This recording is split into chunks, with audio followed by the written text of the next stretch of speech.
Welcome to a great off-season edition of Spits and Suds. This episode's going to be so cool because it's a Q&A episode. I'm Gavin Spittle of 105.3 The Fan and joined by, I think I can call him my good friend at this point. He does such a great job on Spits and Suds. He does such a great job with D Magazine. His Star Stack is his Substack, and you can subscribe to that and get great analytical info, hockey info. He also has a hockey Substack, which I cannot remember for some reason. David Sticks Castillo. and Salvos. Stick and Stick. Where'd you come up with that name? Sticks and Salvos. Because it's just like hockey rants, and that was kind of the idea. Okay. All right. That's good. You could have called it Spits and Suds. I would have allowed that. That's how much I care about you, Castillo. Do you want, like, if we get paying subscribers, do you want like half the cut? Oh, I mean, we could talk. Okay. You know, just buy me dinner. I'm good. I'm such a cheap date. All right. So Q&A today, man. David, the feedback has been terrific, and that means that people are still excited about hockey. I did want to point out congratulations to former Dallas star Joe Pavelski. He wins the American Century Championship in Reno, Nevada on Lake Tahoe, and that is $150K is the prize money, which he says is going to go to a brand new boat. But for perspective, Joe is happy playing golf. I bring this up. He's happy playing golf. He always wanted to win that. He lifted the trophy over his head, which, by the way, had like the trophy's kind of a cup, and I wanted him to lift another cup, but I'm super happy for Joe Pavelski. I'm sure he'd like to lift another cup as well. But career earnings playing hockey, $81 million, and for all those reasons, for Stars fans, I don't think he's going to come back into hockey until his kids get a bit older.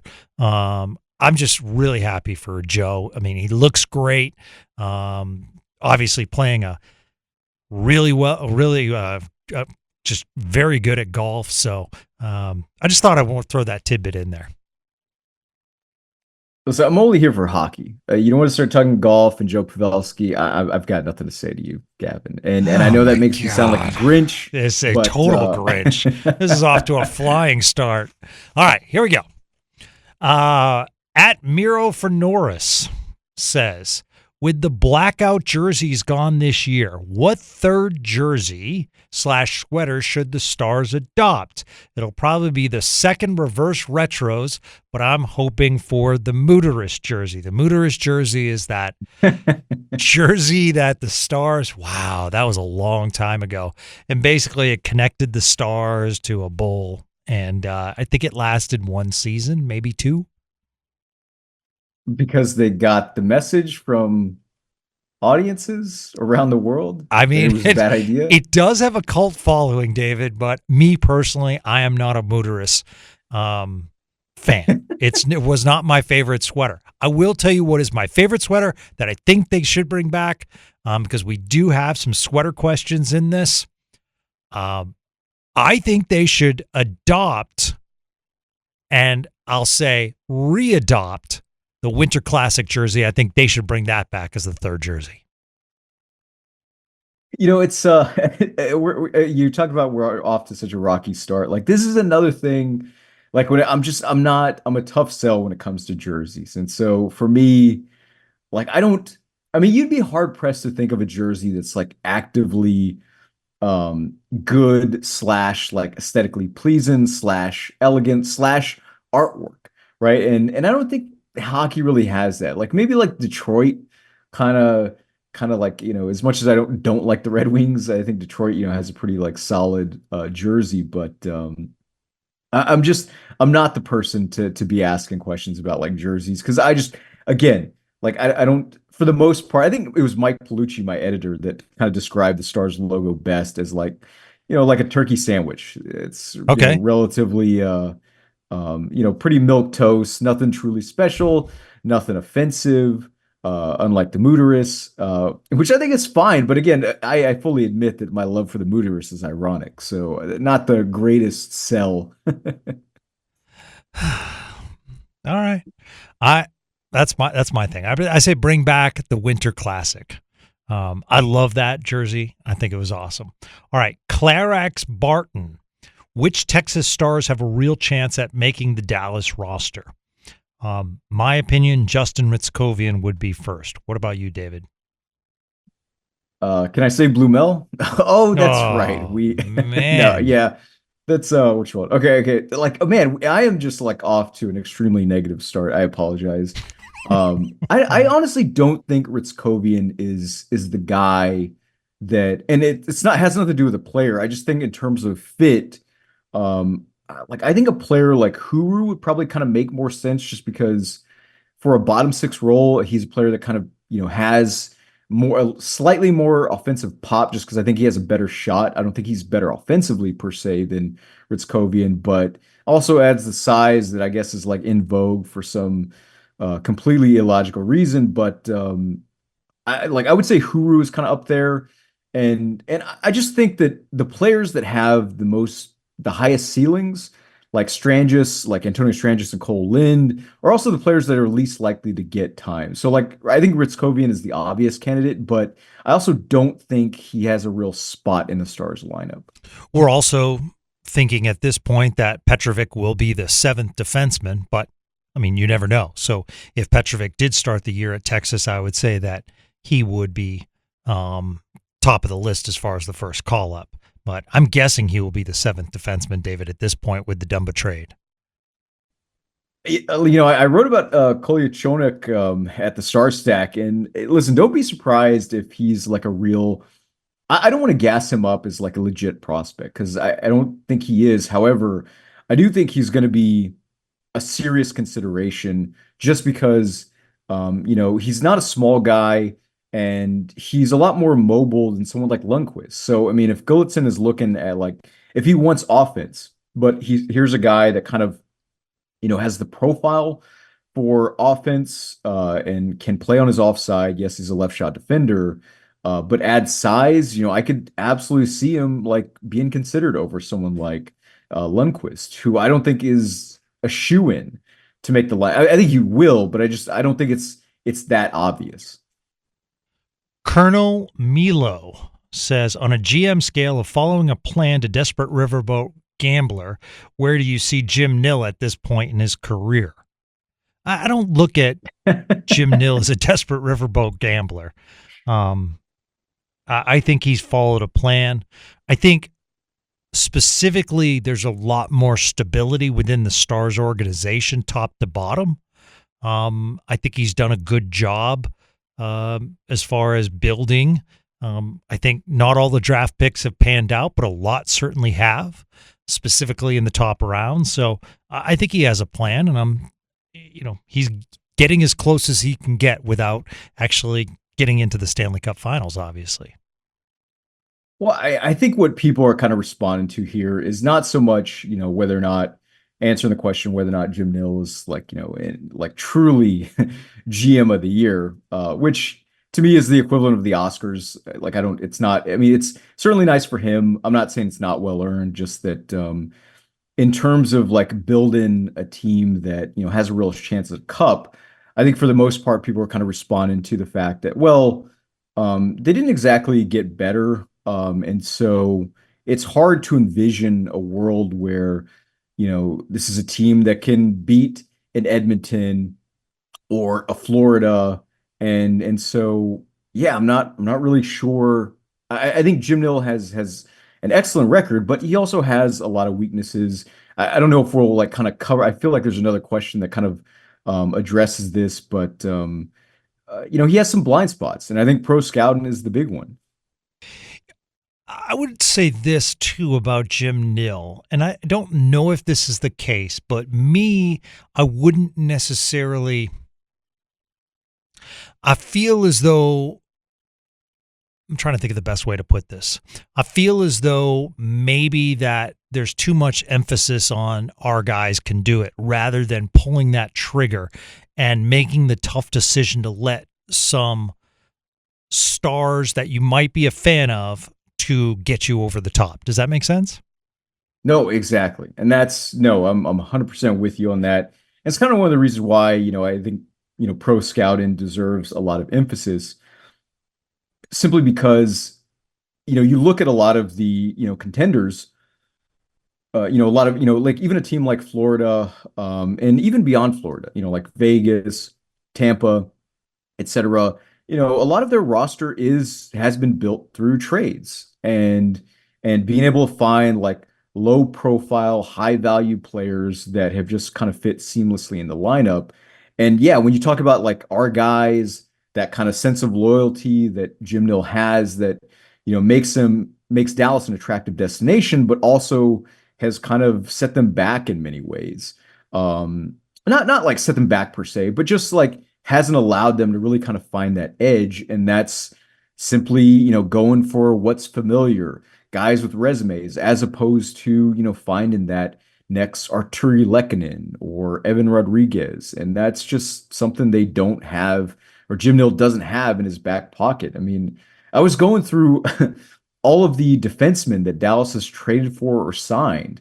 And except for Tanev, like you'd be hard pressed to find a real value add. Certainly nothing on par with like Devin Tays or Forsling or Josh Manson or anything like that. And that I think is a problem. And I'm not sure it's something that we're going to see fixed anytime soon. That is an interesting dilemma that you bring up because I agree with you. I don't feel as though in these off seasons that defense has been a priority. And maybe you can make the case that it was and they were wrong with Lyubushkin and Dumba. But at the same time, you and I talk in the offseason and Sean and Robert, and we talk a lot about there are some quality defensemen out there, and that's not where the money necessarily goes. And if you truly want to get over the top, and if you think that defenseman is a difference maker, then you make the cap room. I just can't go every year where, well, we're cap strapped. We don't have enough cap room. Then make the cap room.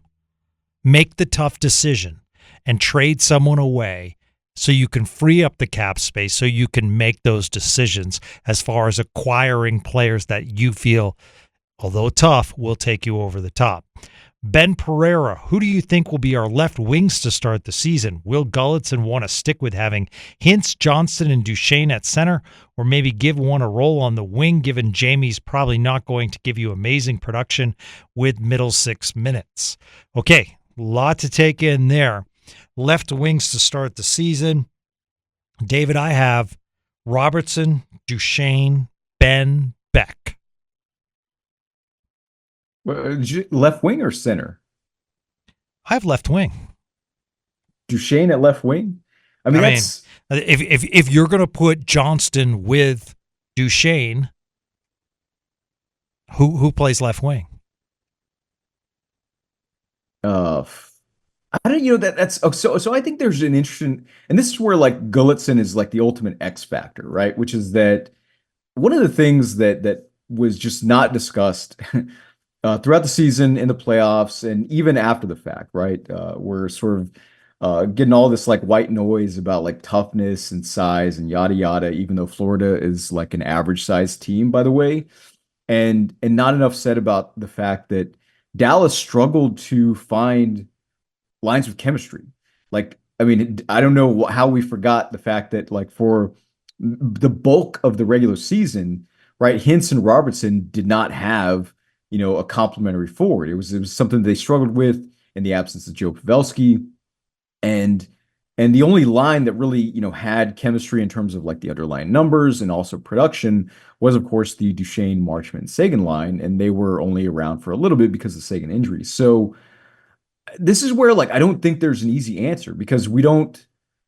For one, this is something they struggled with even when they had depth, and now that they've kind of lost depth, it's really going to be on Gulletson to kind of figure out, do they try new things? Like you said, like Duchesne at left wing, I could get on board with that, right? I mean, Hintz at left wing, I could get on board with that. I mean, it's worth noting that like Hintz and Robertson like really took a step back defensively this year. And I think a lot of that has to do with like the Heiskanen injury and the lack of, kind of mobility on the blue line. But I think the real key is going to be figuring out a way to stack the top two lines and then just kind of give them more minutes. That way, the lack of depth on the bottom two lines and the bottom six doesn't really like punish you as much. And so yeah, maybe something like I don't know, like Johnston or like Duchesne with like Hintz even at left wing. I think it's worth. I know it's crazy, but I think it's worth a shot. Like with Hintz and Rantanen, and perhaps you kind of start with Robertson, Johnston, Bork. One game in the playoffs they looked really good. That's only one game, but still, looking at like Steele to replace Marchment or something like that with like Ben and Sagan is probably I think a lock. But if you spread it out, I'm not sure kind of what you do at that point, right? I mean, does Steele go on the top line, Bork on the second line? It's hard to figure out.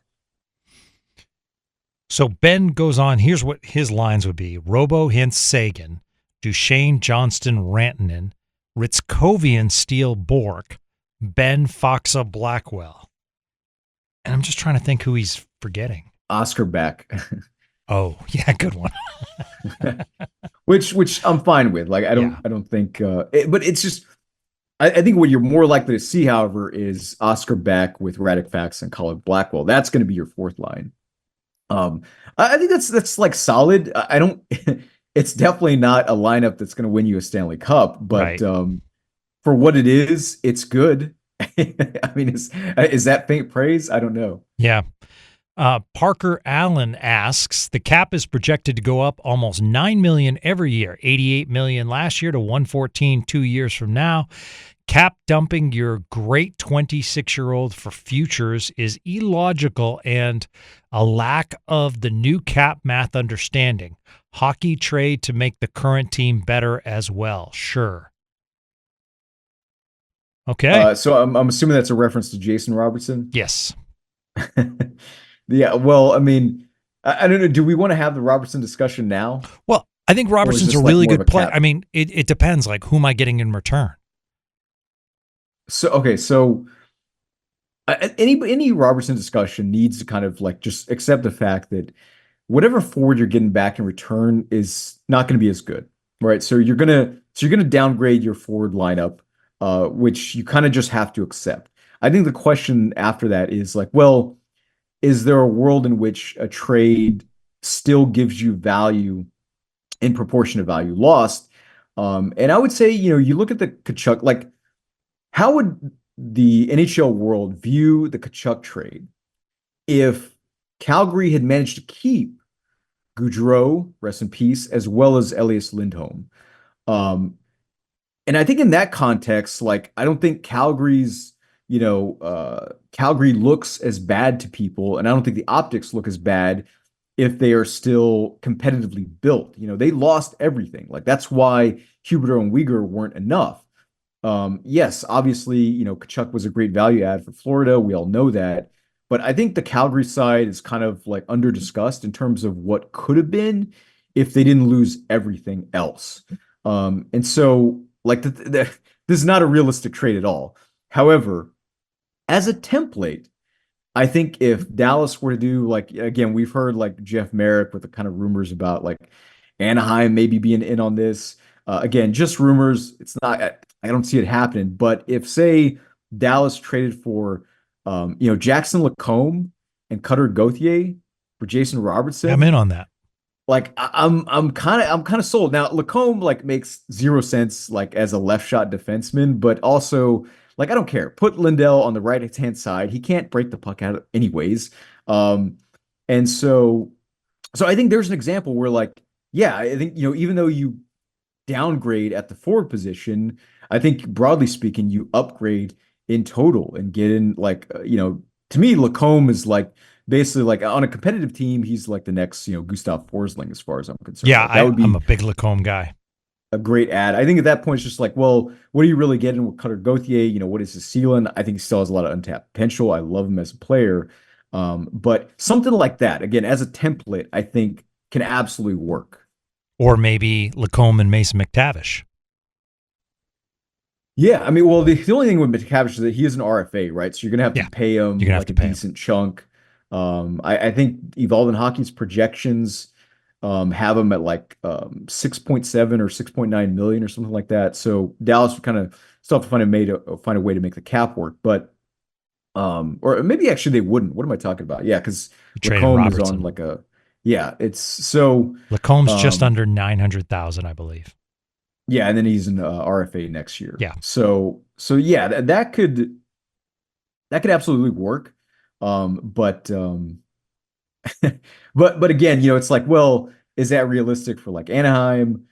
Is that does that necessarily address everything? 'Cause I don't think it's just about the defense, right? Dallas is kind of in a position where, well, I think defense is kind of plan A. They still have a situation where they need to figure out their their forward lineup, which they didn't do by bringing in Radek Faxa. But Yeah. I'm not a GM of the year, Gavin. So what do I know? I just, we'll see what happens when the season, anyone can say that, but to me, I just didn't want to run it back this year. I wanted some bigger changes. And even if that meant take a step back, now I feel like they're taking a step back and running it back. So, which is, fascinating.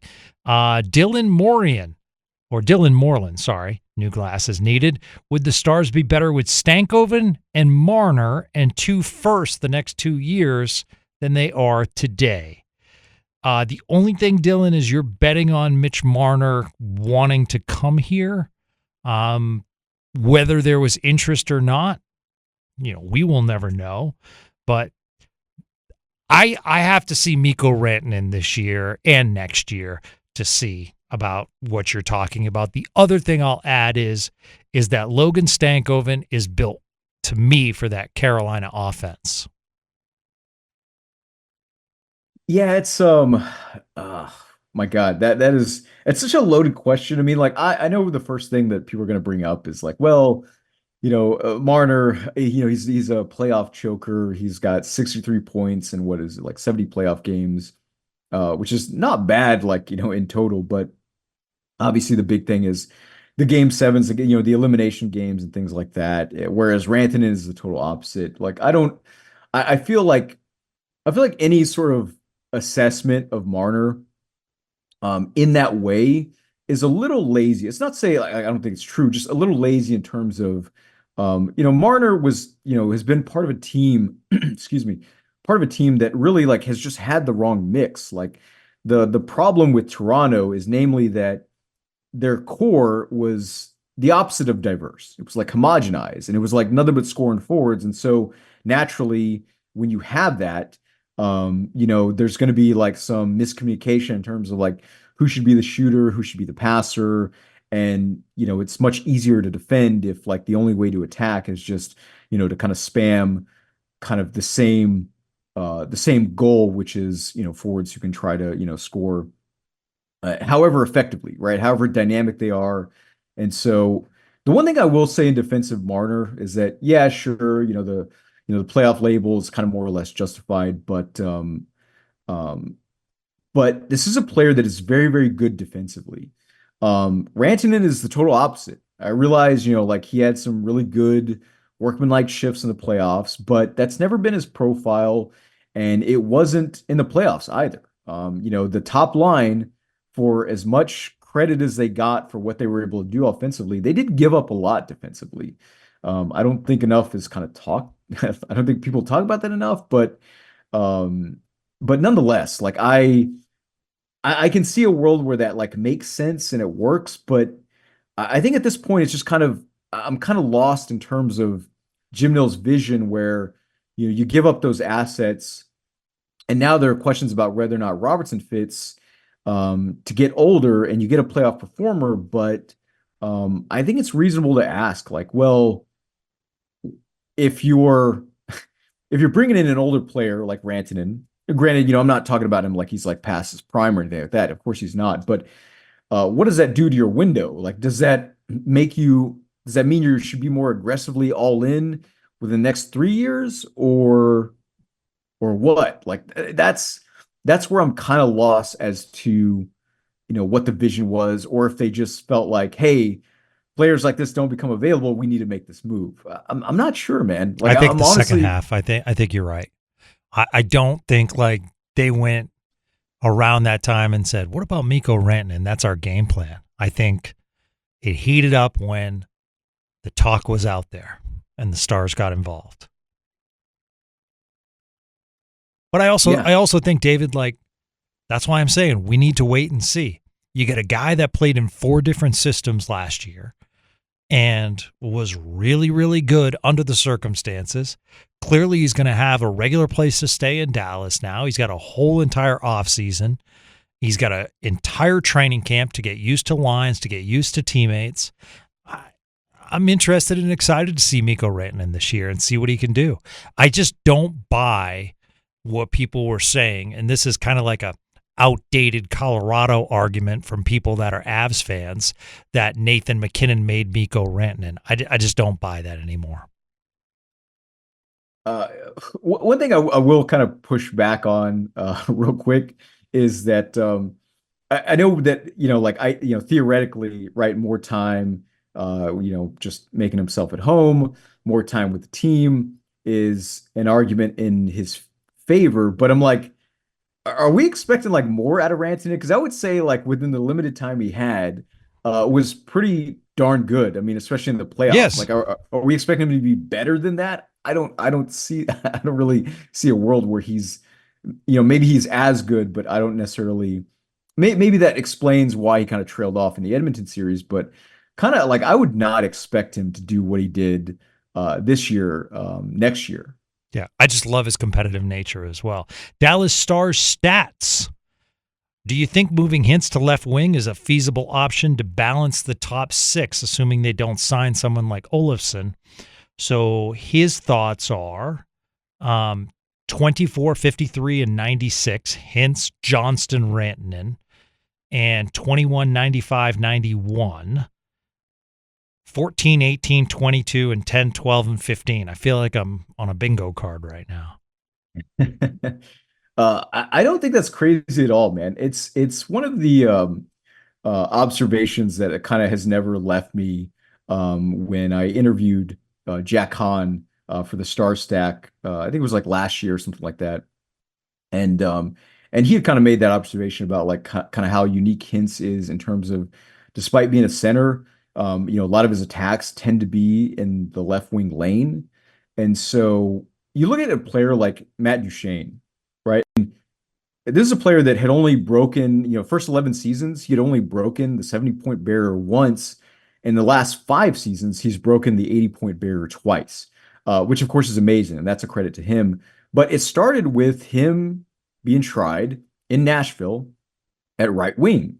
So, whenever I complain about like the NHL is not a development league, this is why, right? Like, nothing should ever be off the table if there is potential to kind of, reach a little higher. And so I would absolutely be on board with trying like Hintz on the left wing. I mean, I I don't see anything stopping a team other than like, well, it's never been tried before, and that's not the greatest like logic. That doesn't mean I think we should kind of forego like Hintz as a top line center.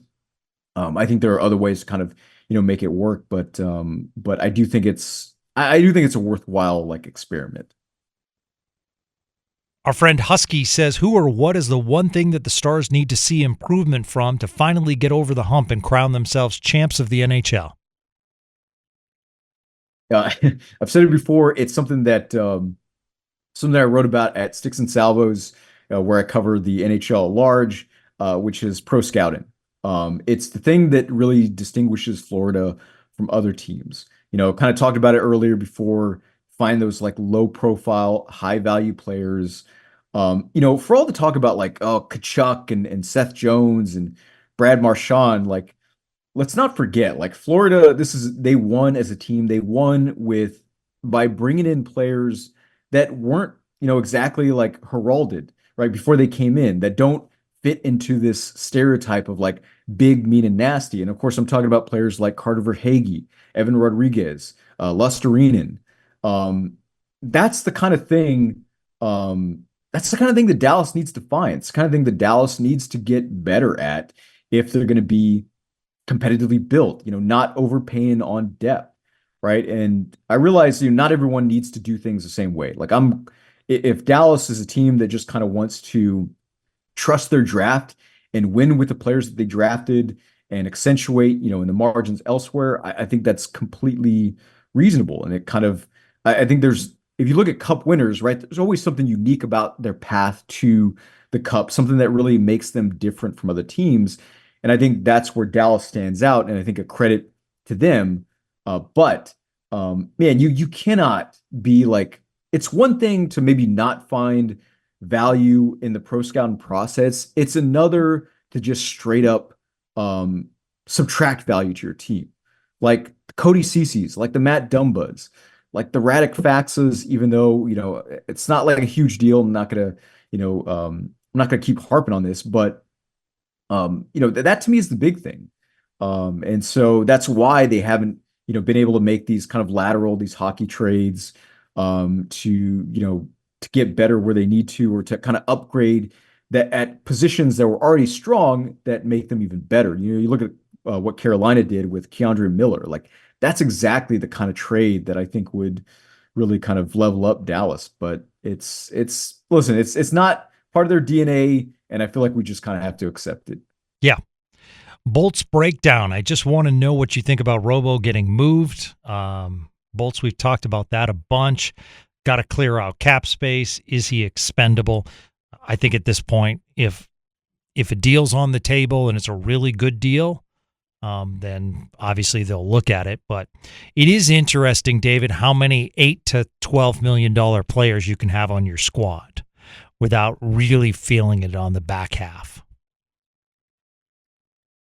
Yeah, and that's where I'm just kind of like, well, if if this was going to be like a problem, then why trade for Rantanen in the first place? Especially if you had, other issues and other points of concern with, for example, the blue line. And I'm not questioning the Rantanen trade. I'm not saying like that was a bad move. I'm just sort of curious, like, well, if Rantanen was ever going to like be traded for at the cost of Robertson, then I'm just kind of like, again, that's where, and like I said, there's still time for Jim Nill to figure things out. There's still time for Dallas to improve the roster and to make potential moves. In addition to the fact that this is still a really good team, let's not get lost in the fact that, Dallas has a very elite core. And really kind of what we're talking about is, how they can prove enough in the margins to kind of take that next step. I think because people don't see that, that's why. But I don't know where I was going with that at this point. But no, it's very fair. It's very fair. MB Tendy. It's all but confirmed the Stars are getting an alternate jersey next season. Any word on what it may be and what you are hoping for? So I read that, Tendy, because we discussed that at the top. David is not a sweater fan. He's a curmudgeon. I happen to be a sweater fanatic. So do I love the Milwaukee Admirals sweater, even though I do love the Texas Stars? Heck yeah, I do. I just love unique sweaters, and I think the Milwaukee Admirals certainly have a good one. But like I said, MB, I really think they should bring back, though I love that Winter Classic jersey. The other thing I'd like to see, and people may disagree, I know it's the Dallas Stars. I want some kind of DFW in there because so many fans are in Fort Worth and they take the train into the games, and there's just so much more to DFW than just Dallas. So if they can embrace the area, I think that would be really cool as well. As somebody that was born in Fort Worth and trying to kind of make the trip back, I always thought, like, don't Dallas, like, people kind of hate being considered part of the quote unquote Metroplex? I never understood myself. Kind of feels like some sort of weird, like, legalese that these places are connected, even though Dallas is like an hour and a half away from me in Fort Worth. Whoa, what part of Fort Worth are you in? And like the heaviest traffic, it's about 45 minutes. No, I'm in the Crowley area. Oh, so I am close to Fort Worth. You're in Crowley. Crowley is. We're not. Oh my goodness, you were just zoning us. That's like you said. Yes, exactly. I'm gonna zone Dallas too. It's not like, oh, I live in Dallas. What part? Waxahachie. I mean, come on, man. As far as I know, that is still Fort Worth territory. Sure it is. I understand that, but I'm like, Okay, for me to go to Dallas to Fort Worth is about 45 minutes. I am a passionate Fort Worth guy. I love Fort Worth. I love Tarrant County. So that's why I say that. I would just love, I mean, if you did a sweater with just DFW on it, that'd be hot. Now, people outside might say, why are you promoting the airport as much? But because they don't understand the whole DFW thing. Crowley. That is hilarious. All right. Let's see. Belfour's Billions bribe. Always a Spits and Suds favorite. Knowing there is no equal value for offense in versus offense out.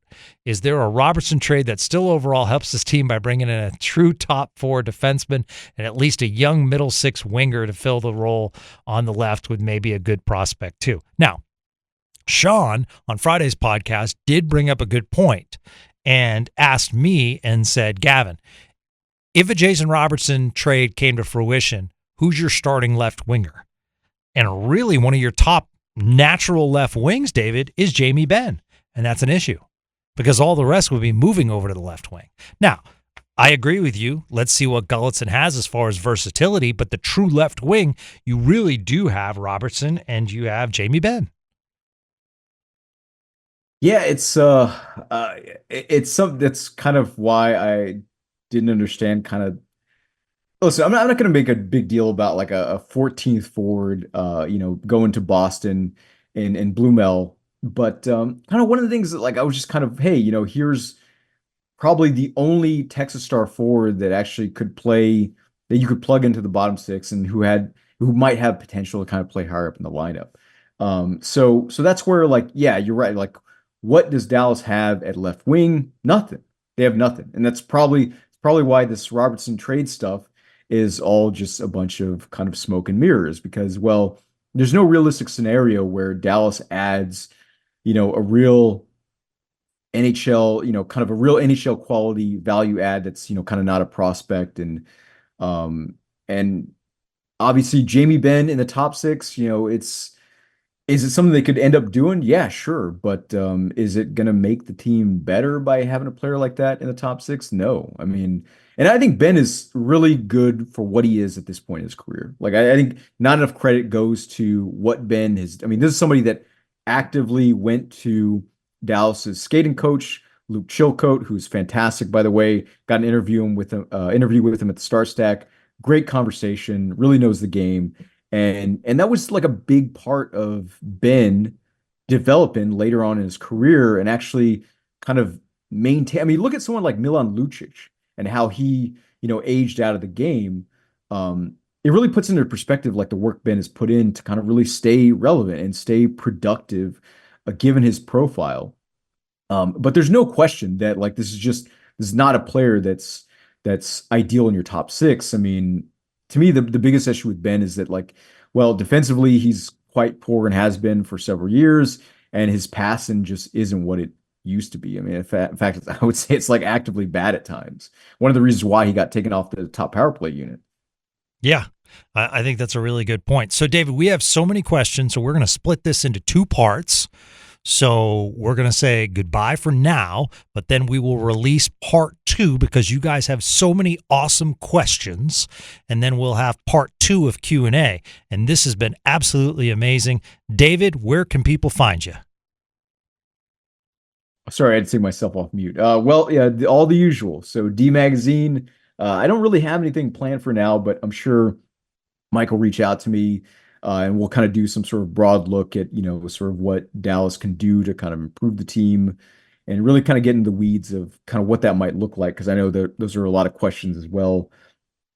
And then of course, Star Stack, I'm doing report cards this month. So every single day at the Star Stack, you'll find a report card for every one of Dallas's players. I think I've gone through most of the top 6 forwards except for Robertson. Have one for Matt Duchene up today. And then of course, Sticks and Salvos, I'll be previewing at the end of July. I'll be previewing each NHL team from Monday through Friday. So a lot of stuff to kind of look towards. And that's going to do it for another edition of Spits and Suds temporarily, as we'll be back with part 2 very, very soon. You guys are absolutely amazing. So many questions, so many opinion. David's going to join us for part 2, and that's coming soon. Thank you so much for your support of Spits and Suds. We had an absolutely mammoth July, and that's because of you. A massive June, and that's because of you. Let's continue it in July right here on Spits and Suds. Until our next episode, have a great day, everyone.